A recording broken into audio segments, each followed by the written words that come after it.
இம்மட்டும் என்னை நடத்தினீர், இம்மட்டும் என்னை தாங்கினீர். நீர் நல்லவர் ஆண்டவரே. என்னுடைய பாரங்கள் எல்லாம் நீங்க சிலுவையில சுமந்தீங்க, உமக்கு நன்றின்னு சொல்லிட்டு ஒரு நிமிஷம் அப்படியே ஸ்தோத்திரம் பண்றீங்களா?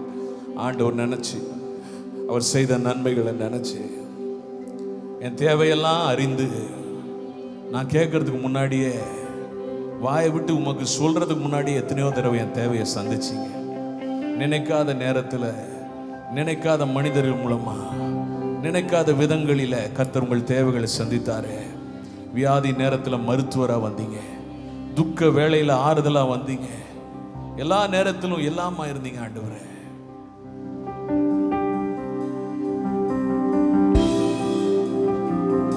முழு உள்ளத்தோடு கர்த்தரை ஆராதனை செய்யும்.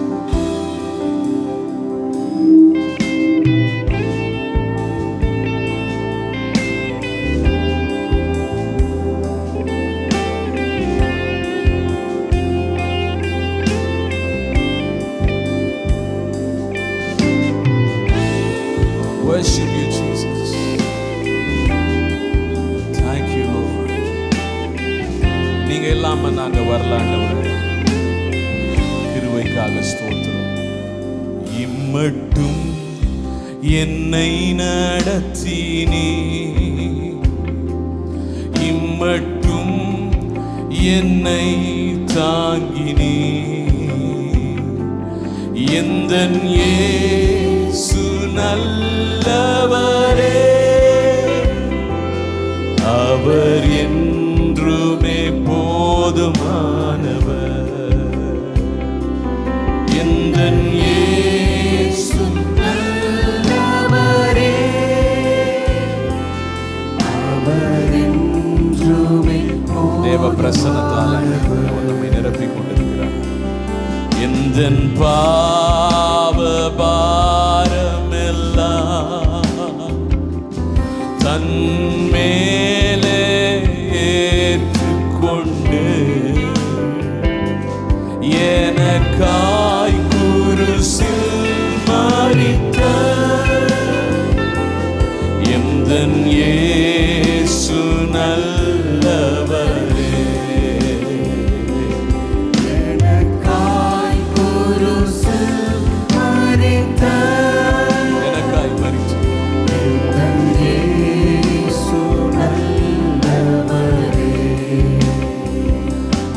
எந்தன் தேவைகள் அறிந்து என் வாசல்களை திறந்து எல்லாம் நிறைவா எனக்கு தந்த எந்தன் இயேசு நல்லவரே. வேண்டிக் கொள்வதற்கும் நினைப்பதற்கும் மிகவும் அதிகமாய் செய்பவரே.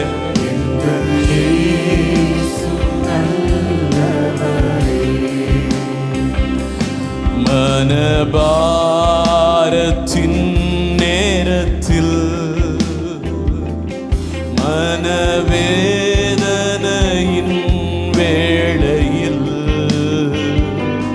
மனம் உருகி நான் ஜெபிக்கையிலே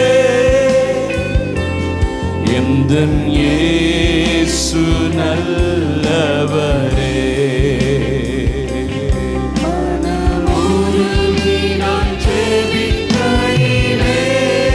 Worship you, Father.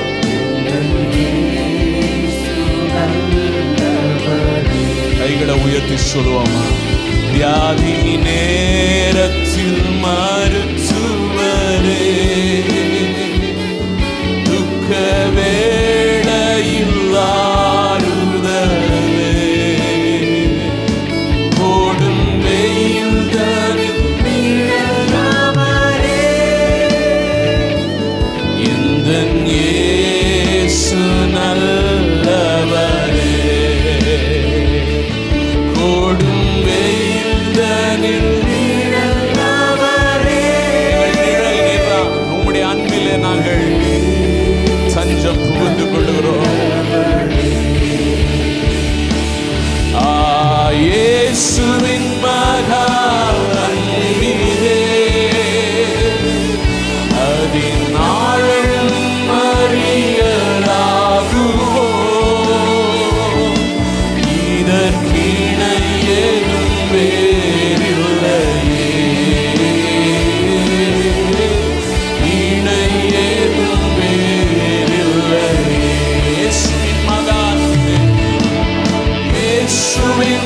மகா அன்பிலே அதின் நாடகம் அறியலாகுமோ இதற்கிணை ஏதும் வேறில்லையே இணை ஏதும் வேறில்லையே மாறிடா எம்மானேசரே மாறாதவர் அன்பென்னாளுமே கல்வாரி சிலுவை மீதிலே காணுதே இம்மான்பிதே சேர்ந்து சொல்லுவோமா மாறிடா மாறிடா உம்முடைய அன்பு மாறாது The love of Jesus is unchanging. பாடுகிற உம்முடைய பிள்ளைகள் ஒவ்வொரு உள்ளத்தையும் உம்முடைய அன்பு நிரப்புவதற்காக நன்றி. இயேசுவின் மகா அன்பிலே அதின் ஆழமும் அறியலாகுமோ இதற்கிணை ஏதும் வேறில்லையே இணை ஏதும் வேறில்லையே இயேசுவின் மகா அன்பு இயேசுவின் மகா அன்பிலே ஆழம் அறியலாகுமோ இதற்கிணை ஏதும் வேறில்லையே இணை ஏதும் வேறில்லையே.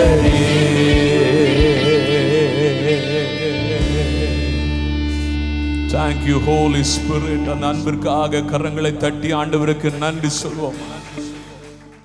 Praise the Lord. கர்த்தருடைய நாமம் மகிமைப்படுவதாக. நல்ல கேர்சல் செய்தியை நம்ம தியானிக்க இருக்கிறோம். 2 குருடர்களுக்கு இயேசு சுகப்படுத்தின அந்த சம்பவத்திலிருந்து சில காரியங்களை நாம் தியானித்து வருகிறோம்.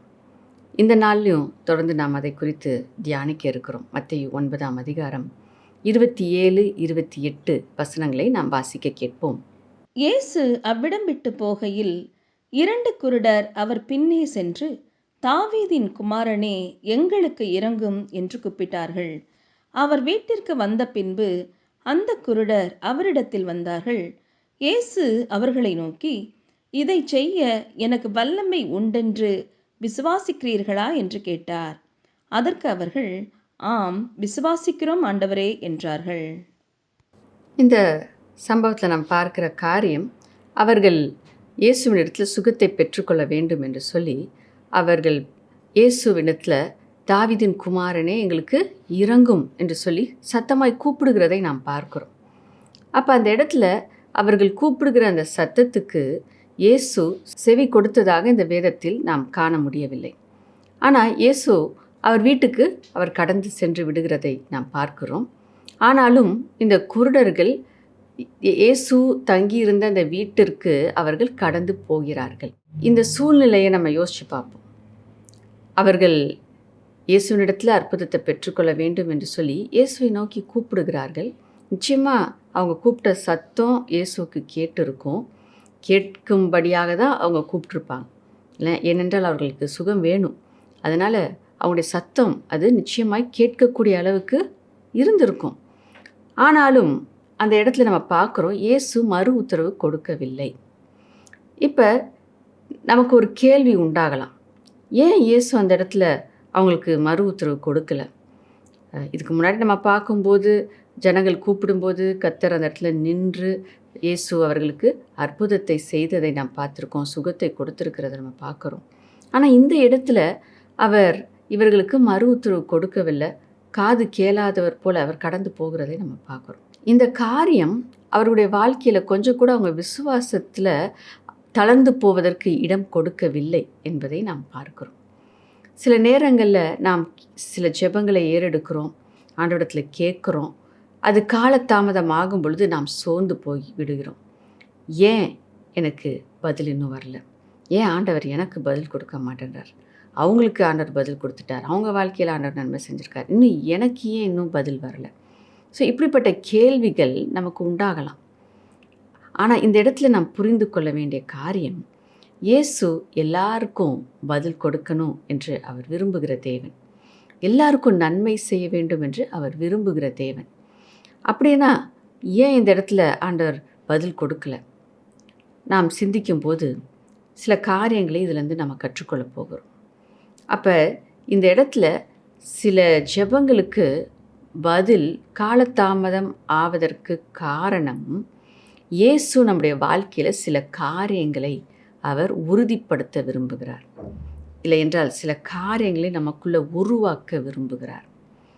இல்லை என்றால் நம்முடைய விசுவாசம் எப்படிப்பட்டதாக இருக்கிறது என்பதை அவர் சோதிக்க விரும்புகிறார். அப்போ இங்கே நம்ம பார்க்கும்போது அந்த குருடர்கள் கூப்பிட்ட பொழுது அவர் நிற்கலை, அவங்களுக்கு பதில் அந்த இடத்துல கொடுக்கலை. ஆனாலும் அவர்கள் ஆண்டவர் என்னோட சத்தத்துக்கு செவி கொடுக்கல, இல்லை ஆண்டவர் என்னை திரும்பி பார்க்கல, எனக்கு சுகம் கொடுக்கல அப்படின்னு சொல்லிட்டு அவர்கள் காயப்பட்டு பின்தொடர்வதை விட்டுவிடவில்லை. அதான் நம்ம இங்கே பார்க்குறோம். அப்போ அவங்க என்ன பண்ணாங்க? அவர்கள் ஆண்டவர் பதில் கொடுக்காதது போல தோன்றினாலும் அவர்கள் தொடர்ந்து தங்களுடைய விசுவாசத்தில் முன்னேறி சென்றதை நாம் பார்க்கிறோம். அப்படியாக அவங்க முன்னேறி சென்றதுனால அந்த இடத்துல அவர்கள் சுகத்தை பெற்றுக்கொண்டார்கள். நம்ம விசுவாசத்தில் சோர்ந்து போகாமல் ஆண்டவரிடத்தில் கேட்டுக்கொண்டே இருப்போம் என்றால், கர்த்தருக்காக காத்திருப்போம் என்றால், நிச்சயமாய் உங்களுடைய வாழ்க்கையில் பதில் உண்டாகும். அப்போ அந்த இடத்துல அப்படிப்பட்ட ஒரு தளர்வு உண்டாகும் பொழுது, அப்படிப்பட்ட ஒரு சோர்வு உண்டாகும் பொழுது நீங்கள் விட்டுவிடாதிருப்பீர்களாக, நீங்கள் தொடர்ந்து முன்னேறி செல்வீர்களாக. ஒருவேளை அவர்கள் நான் கூப்பிட்டேன், ஆண்டவர் காது கேட்கல, அவ்வளோதான், எனக்கு சுகம் கிடைக்காது போல் இருக்கு, ஆண்டவர் எனக்கு சுகம் கொடுக்க மாட்டார் போல் இருக்கு அப்படின்னு சொல்லிட்டு அவர்கள் பின்தொடர்ந்து வீட்டுக்கு போகாது இருந்திருப்பார்கள் என்றால் அவர்கள் தான் சுகத்தை பெற்றுக்கொண்டு இருக்க முடியாது, அவர்கள் தான் நன்மையை பெற்றுக்கொண்டு இருந்திருக்க முடியாது. ஆனால் அவர்கள் சோர்ந்து போகாமல் அந்த இடத்துல பின்தொடர்ந்து இயேசு வீட்டுக்கு போனாலும் அங்கேயும் போய் இயேசுவை அவர்கள் சந்தித்ததை நாம் பார்க்கிறோம். ஆகையால் நம்முடைய ஜெப வாழ்க்கையில் நாம் சோர்வின்றி ஜெபிக்கிறவர்களாய் இருக்க வேண்டும். ஏனென்றால் நமக்கு நிச்சயமாக ஒன்று தெரியணும், இயேசு அவர் நிச்சயமாய் பதில் கொடுக்கிறவராய் இருக்கிறார். இந்த சூழ்நிலை நிச்சயமாய் மாறும். அவரால் செய்யக்கூடாத காரியம் ஒன்றும் இல்லை. நான் அவரை சந்திச்சிட்டுனா போதும், அவர் என்னை பார்த்துட்டாருனா போதும், அவர் ஒரு வார்த்தை சொல்லிட்டாருனா போதும், என் வாழ்க்கை மாறும் என்கின்ற நிச்சயம் நமக்குள்ளே இருக்கும் பொழுது நாம் விசுவாசத்தில் தளர்ந்து போகவே மாட்டோம், நம்ம சோர்ந்து போகவே மாட்டோம். எப்படியாவது ஆண்டவரை நான் பார்த்துடணும், ஆண்டவர் என்னை பார்க்கணும், ஆண்டவர் என்னை பார்த்து எனக்கு ஒரு சுகத்தை வார்த்தையில் வாக்குத்தத்தமாக கொடுக்கணும், இல்லை என்னை தொட்டு அவர் ஆசிர்வதிக்கணும். ஸோ இப்படின்ற அந்த வைராக்கியம் நமக்குள்ளே இருக்கும் பொழுது நிச்சயமாய் நம்முடைய வாழ்க்கையிலையும் நாம் அற்புதத்தை பெற்றுக்கொள்ள முடியும். ஆகையால் இந்த இடத்துல இவர்களிடத்துலேருந்து நம்ம கற்றுக்கொள்ளுகிற காரியம் சோர்ந்து போகாத விசுவாசம். சில நேரங்களில் ஆண்டவர் என்னை நேசிக்கலையோ அப்படின்ற கேள்விகளை சத்ருவானவன் மனிதர்களுடைய இருதயத்தில் போடுகிறதை நாம் பார்க்கிறோம். அப்போ அப்படிப்பட்ட எண்ணத்திற்கு நீங்கள் இடம் கொடாது இருக்க வேண்டும். ஆண்டவர் எல்லாரையும் நேசிக்கிறார், உங்களை நேசிக்கிறார். எப்படி மற்றவங்களை நேசிக்கிறாரோ, எப்படி மற்றவங்க வாழ்க்கையில் நன்மையை ஆண்டவர் செய்திருக்கிறாரோ, அதே போல் உங்கள் வாழ்க்கையிலே நிச்சயமாய் செய்கிற தேவனாக இருக்கிறார். அப்போ அதை சுகந்தரித்து கொள்வதற்கு நாம் நம்முடைய விசுவாசத்தை காத்து கொள்ள வேண்டும். அவர்கள் விசுவாச சோதனையை ஜெயித்ததினால் அவர்கள் வாழ்க்கையில் சுகத்தை பெற்றுக்கொண்டார்கள். உங்களுக்கும் அப்படிப்பட்ட ஒரு சோதனை உண்டாயிருக்கும் என்றால், நீங்கள் விசுவாச சோதனையை ஜெயிக்கும் பொழுது, நீங்கள் நிலை நிற்கும் பொழுது நிச்சயமாய் நீங்கள் உங்கள் வாழ்க்கையில் விடுதலையும் அற்புதத்தையும் இயேசுவினிடத்திலிருந்து பெற்றுக்கொள்வீர்கள். ஆகையால் விசுவாசத்தில் நம்ம நிலைத்து நிற்கணும், நம்ம சோர்ந்து போகக்கூடாது. நம்முடைய வாழ்க்கையில் ஒரு சோதனை உண்டாகும் பொழுது அந்த சோதனையை நாம் கடந்து வரத்தக்கதாக கர்த்தர் நமக்காக காத்திருக்கிறவராய் இருக்கிறார். நம்முடைய வாழ்க்கையில் அவர் உருமாற்றத்தை உண்டு பண்ண விரும்புகிறார். சில நேரங்களில் நாம் சில காரியங்களை செய்ய வேண்டும் என்று தேவன் எதிர்பார்க்கிறார். நமக்கு தேவன் அற்புதத்தை செய்வது அது சுலபமான காரியம். ஆனால் அற்புதத்தை நம்ம பெற்றுக்கொண்டோம் அப்படின்னா நாம் நம்மை சீர்படுத்துவதற்கு நாம் இடம் கொடுக்க மாட்டோம். ஆகையால் தான் தேவன் சில நேரங்களில் நம்மை காத்திருக்க வைக்கிறார். அப்போ அந்த காத்திருக்கிற நேரத்தில் நாம் நம்மை ஆராய்ந்து பார்க்க வேண்டும். நமக்குள்ள என்ன காரியங்களை நாம் சீர்படுத்த வேண்டும் என்பதை நாம் சிந்தித்து பார்க்க வேண்டும். எதை தேவன் என்னிடத்தில் எதிர்பார்க்கிறார் நாம் யோசிக்கணும். எதை தேவன் நம்முடைய வாழ்க்கையில் உருவாக்க விரும்புகிறார் என்பதை நாம் சிந்தித்து, ஆண்டவர் என்கிட்ட என்ன பேசுகிறாரு, என்ன எதிர்பார்க்குறாரு, என்ன என்கிட்ட ஏற்கனவே சொல்லியிருந்தாரு, நான் என்ன செய்யாமல் இருக்கிறேன் அப்படின்றத நாம் சிந்தித்து அதை நாம் செயல்படுத்தும் பொழுது தேவன் நம்முடைய வாழ்க்கையில் அந்த அற்புதத்தை ரிலீஸ் பண்ணுகிறவராய் இருக்கிறார். அந்த அற்புதத்தை நாம் சுதந்திரித்து கொள்ளத்தக்கதாக அவர் கிரியை செய்கிற தேவனாக இருக்கிறார். லூக்கா 24ஆம் அதிகாரம் 27 முதல் 29ஆம் வசனத்தை நம்ம வாசிக்கும்போது தேவனுடைய இருதயம் எப்படிப்பட்டது என்பதை நாம் புரிந்து கொள்ள முடியும். வாசிக்க கேட்போம். மோசே முதலிய சகல தீர்க்கதரிசிகளும் எழுதின வேத வாக்கியங்கள் எல்லாவற்றிலும் தம்மை குறித்து சொல்லியவைகளை அவர்களுக்கு விவரித்து காண்பித்தார். அத்தருணத்தில் தாங்கள் போகிற கிராமத்துக்கு சமீபமானார்கள். அப்பொழுது அவர் அப்புறம் போகிறவர் போல காண்பித்தார். அவர்கள் அவரை நோக்கி, நீங்கள் எங்களுடனே தங்கியிரும், சாயங்காலம் ஆயிற்று, பொழுதும் போயிற்று என்று அவரை வருந்தி கேட்டுக்கொண்டார்கள். அப்பொழுது அவர் அவர்களுடனே தங்கும்படி உள்ளே போனார். இந்த சம்பவத்திலேருந்து நம்ம பார்க்குற காரியம், அவருடைய இருதயம் தேவ பிள்ளைகளோடு பழக வேண்டும், அவர்களோடு தங்க வேண்டும், அவர்களுக்கு நன்மை செய்ய வேண்டும், அவர்களுக்கு காரியங்களை கற்றுக் கொடுக்க வேண்டும் என்கின்ற இருதயத்தை இந்த இடத்துல நன்காக நம்ம புரிந்து கொள்ள முடிகிறது. அப்போ இந்த இடத்துல அவருடைய எதிர்பார்ப்பு என்னவா இருந்தது? அவர் இவர்களை தேடி வந்து இவர்களோடு இணைந்து கொண்டு, இவர்கள் புரியாமல் கஷ்டப்படுறாங்களே, சத்தியத்தை அறியாமல் வேதனையில் இருக்கிறாங்களே என்று சொல்லி அவர்களுக்கு வேதத்தில் ஏற்கனவே சொல்லப்பட்ட அந்த காரியங்களை எடுத்து அவர் கற்றுக் கொடுக்கிறதை நாம் பார்க்கிறோம். அவர்கள் புரிந்து கொள்ளுகிற விதத்தில் அவர்களுக்கு இந்த வெளிப்பாடுகளை அவர் வெளிப்படுத்துகிறதை நாம் பார்க்கிறோம். அப்போ அவருடைய இருதயம் எப்படிப்பட்டதாக இருக்கிறது? அவர் அந்த இடத்துல நாம் அறிந்து கொள்ள வேண்டும் என்று விரும்புகிறார். அப்போ அந்த ஸ்பேஸ் அவங்களுக்கு இல்லை அப்படின்னா தேவனோடு அவர்களுக்கு சம்பாஷிக்கிற அந்த நேரம் அவர்களுக்கு இல்லாமல் போயிருக்கும். அப்போ தேவன் இப்படிப்பட்ட ஒரு சூழ்நிலைகளை நம்முடைய வாழ்க்கையில் அனுமதிப்பதற்கு காரணம், அவர் சில காரியங்களை நமக்கு கற்றுக் கொடுக்க விரும்புகிறார். சில சத்தியங்களை நாம் புரிந்து கொள்ள வேண்டும் என்று அவர் விரும்புகிறார். அப்போ அவர்கிட்ட நம்ம டைம் கொடுக்கும்போது, நமக்கு எல்லாமே கேட்ட உடனே கிடச்சிருச்சு அப்படின்னா அவருடைய சமூகத்தில் நம்ம உக்காடுறதில்ல, அவர் சத்தத்தை நம்ம கேட்குறதில்ல. அதனால்தான் சில நேரங்களில் நமக்கு ஜெபங்களுக்கு பதில் உடனே கிடைப்பது இல்லை.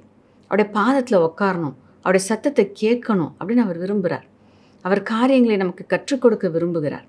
அப்போ அவருடைய பாதத்தில் நம்ம அமரும்போது அவர் நம்மோடு பேசுகிறார், அவர் நம்மோடு பழகுகிறார், நம்மை நேசிக்கிறதை அவர் வெளிப்படுத்துகிறார்.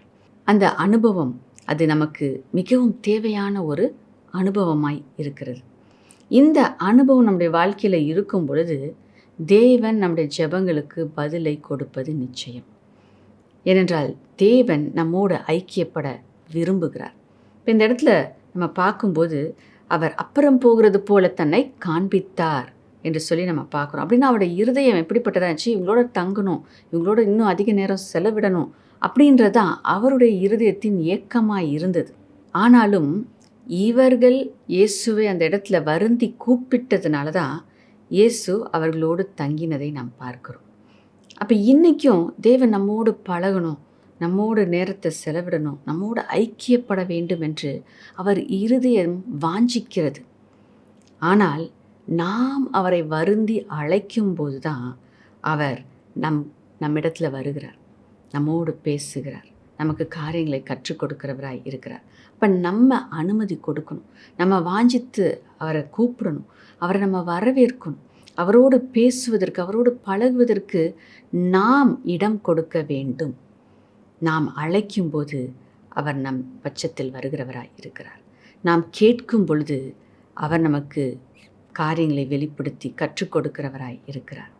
ஆகையால் நாம் எனக்கு இது வேணும் அது வேணும் அப்படின்னு கேட்பதை பார்க்கிலும் அவருடைய இருதயத்தை புரிந்து கொண்டு அவருடைய இருதயத்தை மகிழ செய்யும்படியாக அவரோடு உறவாடுகிற அந்த அனுபவத்துக்கு நம்ம முக்கியத்துவம் கொடுப்போம் என்றால் நிச்சயமாய் நாம் கேட்பதற்கு முன்பாகவே நம்முடைய தேவைகளை அறிந்த நம் தேவன் நமக்கு அதை கொடுக்கிறவராய் இருக்கிறார்.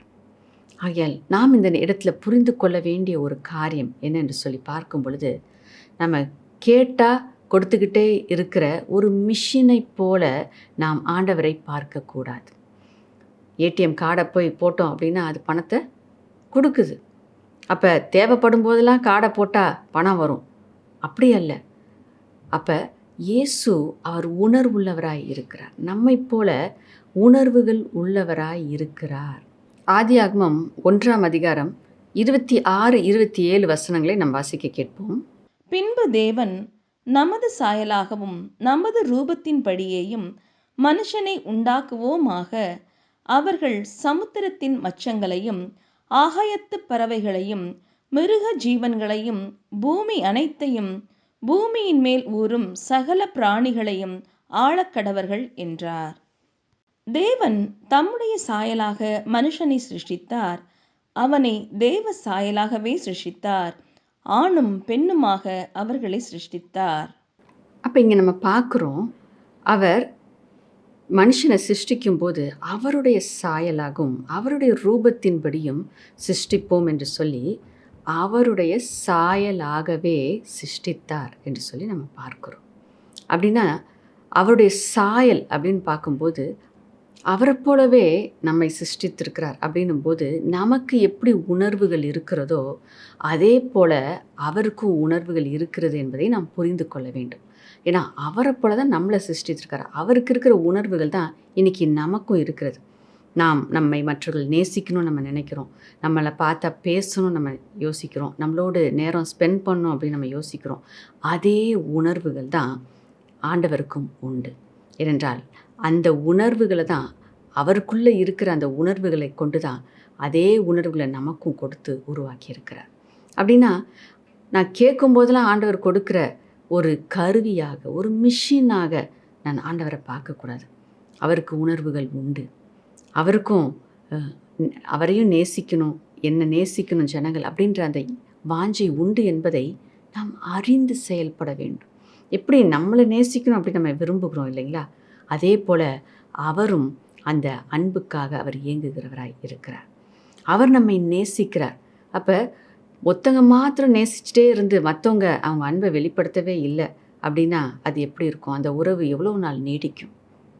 அப்போ தேவன் நம்மை அளவில்லாமல் நேசிக்கிறார். அவருடைய அன்புக்கு அளவே இல்லை.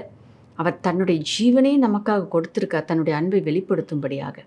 அப்படி இருக்கும்போது, அப்படியாய் நம்மை நேசித்திருக்கும் பொழுது நாம் அவரை நேசிக்க வேண்டும் என்பது அவருடைய இருதயத்தின் ஏக்கமாய் இருக்கும் அல்லவா? அப்போ நம்முடைய அன்பு அதை அவர் எதிர்பார்க்கிறார். நாம் அவரை நேசிக்க வேண்டும் என்று அவர் எதிர்பார்க்கிறார். அவரோடு பழக வேண்டும், அவரோடு நேரத்தை நம்ம செலவிட வேண்டும் என்று அவர் விரும்புகிற தேவனாக இருக்கிறார். ஆகையால் எனக்கு இது வேணும், நான் பெற்றுக்கொள்கிறேன், அதற்காக ஆண்டவரிடத்தில் போகிறேன், அப்படி அல்ல. அவரை நேசித்து, அவரை தகப்பனாய் பாவித்து, ஒரு நண்பனாக பாவித்து, நம்மை நேசித்து அவரிடத்தில் நம்ம பழகும்போது நாம் கேட்காமலே நம்முடைய தேவைகளை அவர் நிறைவாய் சந்திக்கிற இருதயம் உள்ளவராய் அவர் இருக்கிறார். அன்புள்ள தேவனாய் அவர் இருக்கிறார். இனி அவரை நாம் பார்க்கிற விதம் மாறுவதாக. ஒரு தேவை என்றால் என் தேவையை சந்திக்கிறவர் அப்படி மாத்திரம் நம்ம பார்க்காமல் அவருக்கும் உணர்வுகள் உண்டு, அவரும் என்னுடைய அன்புக்காக அவர் காத்திருக்கிறார் என்கின்றதை அறிந்து அவருக்காக நேரத்தை நாம் ஒதுக்கி அவரோடு பழகி அவரை நேசித்து, நீங்கள் அவரை நேசிப்பதை அவருக்கு வெளிப்படுத்தி அப்படியாக அந்த உறவில் நீங்கள் பலப்படும் பொழுது நிச்சயமாய் நீங்கள் விரும்புகிற காரியத்தை அவர் உங்களுக்கு வாய்க்க பண்ணுகிற தேவனாய் இருக்கிறார். ஏனென்றால் அவர் உங்களை அதிகமாய் நேசிக்கிறார். அவருடைய அன்பு அளவற்ற அன்பாய் இருக்கிறது. ஆகையால் உங்கள் ஜெபத்துக்கு பதில் வரலை, காலதாமதமாகுது அப்படின்னு நீங்கள் யோசிக்கும்போது அவர் எவ்வளவாய் உங்களை நேசித்தார், எவ்வளவாய் உங்கள் அன்புக்காக அவர் காத்திருக்கிறார் என்பதை உணர்ந்து நீங்கள் செயல்படும்போது நீங்கள் காத்திருக்கிற காலம் கடினமாக இருக்காது. நீங்கள் காத்திருக்கிறது தேவனோடு காத்திருக்கும்போது, அவரோடு சம்பாஷித்து கொண்டு இருக்கும்போது, அவரோடு உறவில் நீங்கள் இருக்கும்போது அது இனிமையான அனுபவங்களாய் இருக்கும். அது மட்டுமல்ல, நீங்கள் விரும்பினது உங்களை வந்து சேரும். ஆகையால் அவர் நம்முடைய விசுவாசத்தை கட்டி எழுப்ப விரும்புகிறார். அவருடைய அன்பை நாம் புரிந்து கொள்ள வேண்டும் என்று விரும்புகிறார். மூன்றாவதாக, விலையேற பெற்றவர்களாய் நம்மை உருவாக்க அவர் விரும்புகிறார். வாசிக்க கேட்போம். சகரியா 13ஆம் அதிகாரம் 9ஆம் வசனத்தை நம்ம வாசிக்க கேட்போம். அந்த 3ஆம் பங்கை நான் அக்கினிக்குட்பட பண்ணி வெள்ளியை உருக்குகிறது போல அவர்களை உருக்கி பொன்னை புடமிடுகிறது போல அவர்களை புடமிடுவேன். அவர்கள் என் நாமத்தை தொழுது கொள்வார்கள். நான் அவர்கள் விண்ணப்பத்தை கேட்பேன். இது என் ஜனம் என்று நான் சொல்லுவேன். கர்த்தர் என் தேவன் என்று அவர்கள் சொல்லுவார்கள். இந்த இடத்துல நாம் பார்க்கிற காரியம், அவருடைய ஜனமாகிய அவர்களை வெள்ளியை புடமிடுவது போல அவர் புடமிடுவதற்கு காரணம், அந்த இடத்துல அவர்கள் விலையேற பெற்றவர்களாய் உருவாக்கப்பட வேண்டும் என்பதற்காக. அந்த தேவனுடைய அன்பு அவர்களுக்கு இருப்பதனால தான் அவர்களை விலையேற பெற்றவர்களாய் அவர் மாற்றுகிறார். நம்முடைய வாழ்க்கையிலும் இப்படிப்பட்ட சூழ்நிலைகள் இருக்கும் பொழுது, நாம் எதிர்பார்த்த காரியம் நமக்கு கைகூடி வராத சூழ்நிலையில் இருக்கும் பொழுது, இல்லைனா ஒரு பிரச்சனையோ ஒரு நெருக்கமோ அதுக்கு மத்தியில் நம்ம இருக்கும் பொழுது, தேவன் நம்மை விலையேற பெற்றவர்களாய் உருவாக்கி கொண்டு இருக்கிறார் என்பதை நாம் அறிந்து கொள்ள வேண்டும். ஏனென்றால் அந்த வெள்ளியும் தங்கமும் அது புடமிடும் பொழுது அது அக்கினியில் போடப்படுகிறது. அப்பொழுதுதான் அது ஒரு சுத்தமான ஒரு பொருளாக அது மாறுகிறது.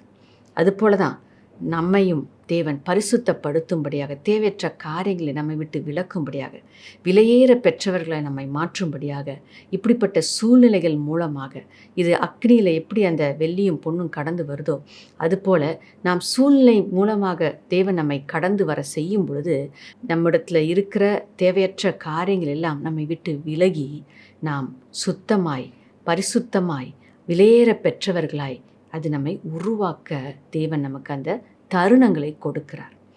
ஆகையால் அப்படிப்பட்ட தருணங்கள் நம்மை அடுத்த ஆசீர்வாத நிலைக்கு கொண்டு போகிற, தேவனுக்கு பிரியமானவர்களாய் நாம் மாறக்கூடிய அந்த தகுதியை பெற்றுக்கொள்ள தக்கதாக அது நம்மை உருமாற்றுகிறதாய் இருக்கிறது. 1 கொரிந்தியர் 3ஆம் அதிகாரம் 11ஆம் வசனம் முதல் 15ஆம் வசனம் வரைக்கும் கூட நம்ம வாசிக்க கேட்போம். போடப்பட்டிருக்கிற அஸ்திபாரமாகிய இயேசு கிறிஸ்துவை அல்லாமல் வேறே அஸ்திபாரத்தை போட ஒருவனாலும் கூடாது. ஒருவன் அந்த அஸ்திபாரத்தின் மேல் பொன், வெள்ளி, விலையேற பெற்ற கல், மரம், புல், வைக்கோல் ஆகிய இவைகளை கட்டினால் அவன் அவனுடைய வேலைப்பாடு வெளியாகும். நாளானது அதை விளங்க பண்ணும். ஏனெனில் அது அக்கினியினாலே வெளிப்படுத்தப்படும். அவனவனுடைய வேலைப்பாடு எத்தன்மை உள்ளதென்று அக்கினியானது பரிசோதிக்கும். அதின்மேல் ஒருவன் கட்டினது நிலைத்தால் அவன் கூலியை பெறுவான். ஒருவன் கட்டினது வெந்து போனால் அவன் நஷ்டமடைவான். அவனோ ரட்சிக்கப்படுவான், அதுவும் அக்கினியில் அகப்பட்டு தப்பினது போலிருக்கும். இந்த இடத்துல நம்ம பார்க்குற காரியம், ரட்சிக்கப்பட்ட நம்முடைய அஸ்திபாரம் கிறிஸ்துவாக இருக்கிறார். அப்போ ரட்சிக்கப்பட்ட ஒவ்வொருத்தருடைய வாழ்க்கையிலையும் நாம் செய்கிற செயல்கள், நாம் எப்படி கட்டப்படுகிறோம், எதை நாம் பயன்படுத்துகிறோம், அதன் அடிப்படையில் தான் அது நாளானது விளங்க பண்ணுகிறதா இருக்கிறது. ஒரு சோதனை, ஒரு சூழ்நிலை, ஒரு அக்னி அந்த இடத்துல வரும் பொழுது தான் நம்முடைய கிரியைகள் அது நிலை நிற்கக்கூடிய கிரியைகளா என்பது வெளியரங்கமாகிறது. இந்த இடத்துல நாம் எப்படிப்பட்ட கிரியைகளை செய்கிறவர்களாய் இருக்கிறோம், அந்த நாம் கட்டுகிற காரியம் கிறிஸ்து என்கின்ற அஸ்திபாரத்து மேலே நம்முடைய கட்டடம் கட்டப்படுகிறதற்கு நாம் எதை பயன்படுத்துகிறோம், எப்படிப்பட்ட காரியங்கள் நம்முடைய வாழ்க்கையில் இருக்கிறது. விசுவாசம் அது விலையேற பெற்றதாக இருக்கிறது. ஜெபம் அது விலையேற பெற்றதாய் இருக்கிறது. தேவனுடைய அன்பு, தேவனுடைய சுவாபம், ஸோ இவைகள் எல்லாம் பயன்படுத்தி நம்ம கட்டும்போது அது அந்த நாள், சோதிக்கும் நாள் வரும் பொழுது இது நிலை நிற்கும். அப்போ விலையேற பெற்ற கற்களினால் கட்டப்பட்ட அந்த கட்டடம் அது நிலை நிற்கிறது. ஆனால் நாம் பார்க்கிறோம், வைக்கோல், புல் இவைகளை பயன்படுத்தி கட்டப்பட்ட அந்த கட்டிடம் அந்த நாளில் தப்பி அது எல்லாம் அழிந்து போய் ஏதோ பிழைத்து, ஆத்மா மாத்திரம் பிழைத்து நிற்கிறதை நாம் பார்க்கிறோம். அப்போ இவ்வளோ நாள் செய்த கிரியைகள் அது ஒன்றுமில்லாமல், பிரயோஜனம் இல்லாமல் போகிறதை நாம் பார்க்கிறோம். ஆகையால் தான் தேவன் நம்மை விலையேற பெற்றவர்களாய் மாற்ற விரும்புகிறார். இப்படிப்பட்ட சூழ்நிலை நெருக்கத்தின் மத்தியில் நம்ம கடந்து போகும் பொழுது நாம் புரிந்து கொள்ள வேண்டிய காரியம், நம்முடைய வாழ்க்கையிலிருந்து அகற்றப்பட வேண்டிய காரியங்கள் அகற்றப்படும் பொழுது, சோதிக்கிற நாள் வரும் பொழுது, இல்லை நியாய தீர்ப்பின் நாள் வரும் பொழுது நாம் தப்பிக்கொண்டவர்களாக, நாம் அந்த இடத்துல நிலை நிற்கிறவர்களாக, நம்முடைய கிரியை அது ஜொலிக்கத்தக்க விதத்தில், விலையேற பெற்றவர்களாய் நாம் நிற்கத்தக்க விதத்தில் அவைகள் நம்மை உருவாக்குகிறதாய் இருக்கிறது. ஆகையால் இந்த இடத்துல நம்ம பார்க்குறோம், தேவன் நம்மை உருவாக்குகிறார். விலையேற பெற்ற கற்களாக தேவன் நம்மை உருவாக்குகிறவராய் இருக்கிறார். யோவான் 6ஆம் அதிகாரம் 64ஆம் வசனம் முதல் 69ஆம் வசனம் வரைக்கும் நம்ம வாசிக்க கேட்போம். அது முதல் அவருடைய சீஷரில் அநேகர் அவருடனே கூட நடவாமல் பின்வாங்கி போனார்கள். அப்பொழுது இயேசு 12 நோக்கி, நீங்களும் போய்விட மனதாயிருக்கிறீர்களோ என்றார். சீமோன் பேதுரு அவருக்கு பிரதியுத்தரமாக, ஆண்டவரே, யாரிடத்தில் போவோம்? நித்திய ஜீவ வசனங்கள் உம்மிடத்தில் உண்டே. நீர் ஜீவனுள்ள தேவனுடைய குமாரனாகிய கிறிஸ்து என்று நாங்கள் விசுவாசித்தும் அறிந்தும் இருக்கிறோம் என்றான். இந்த சம்பவத்தில் நம்ம பார்க்கும் பொழுது அங்கே விசுவாசத்தில் நிலை நிற்காமல் சிலர் பின்வாங்கி போனதை நாம் பார்க்கிறோம். அப்போ ஆண்டவர் அவர் எதிர்பார்க்கிற காரியம் நாம் விசுவாசத்தில் நிலை நிற்க வேண்டும். பேதுரு சொல்லுகிறார், உம்மிடத்தில் அல்லவா ஜீவ வார்த்தைகள் இருக்குது, உம்மை விட்டு நாங்கள் எப்படி போவோம் ஆண்டவரே அப்படின்னு கேட்குறார். அப்போ அந்த இடத்துல உறுதியாய் தேவனை பின்பற்றுகிற ஒரு இருதயம் சீஷர்களுக்குள்ளே காணப்பட்டதை நாம் பார்க்கிறோம். அப்போ அப்படிப்பட்ட ஒரு இருதயத்தை தேவன் நம்மிடத்திலும் எதிர்பார்க்கிறார். மற்றவர்கள் இயேசுவை பின்பற்றாமல் அவர்கள் பின்னோக்கி போகலாம், ஆனால் நம்முடைய விசுவாசம் அது நிலையானதாக இருக்க வேண்டும். நாம் விசுவாசத்தில் நிலைத்திருக்கத்தக்கதாக தேவன் தாமே உங்கள் ஒவ்வொருவருக்கும் கிருபை செய்வாராக. தேவன் அதை தான் நம்ம இடத்துலேருந்து எதிர்பார்க்கிறார். அப்போ இந்த இடத்துல இப்படிப்பட்ட சூழ்நிலைகள், நெருக்கங்கள், சோதனைகள் வரும் பொழுது நாம் இயேசுவுக்காய் நிலை நிற்கும் பொழுது, நம்முடைய விசுவாசத்தை நாம் காத்து கொள்ளும் பொழுது, தேவன் பின்பாக அவரை நம்பின சீஷர்களை எப்படியாய் பயன்படுத்தினார் என்பதை நாம் பார்க்கிறோம். ஆகையால் இன்றைக்கு நம்ம விசுவாசத்தை காத்து கொள்ளும்போது நாளைய தினத்தில் அதன் பலனை நிச்சயமாக நம்முடைய வாழ்க்கையில் நாம் காண முடியும்.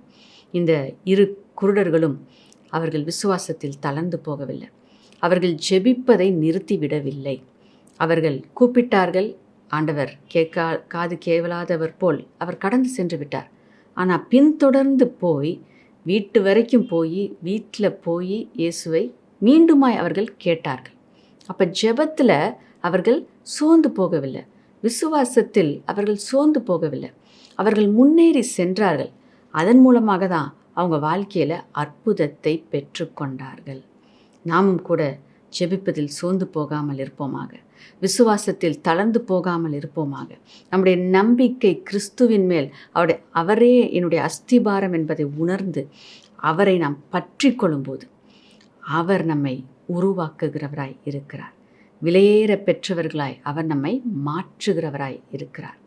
நாம் விசுவாசத்தை காத்து கொள்ளும்போது நம்முடைய வாழ்க்கையிலும் அந்த இருவரும் கண்களை பெற்றுக்கொண்டது போல நாமும் அற்புதத்தை பெற்றுக்கொள்ள முடியும்.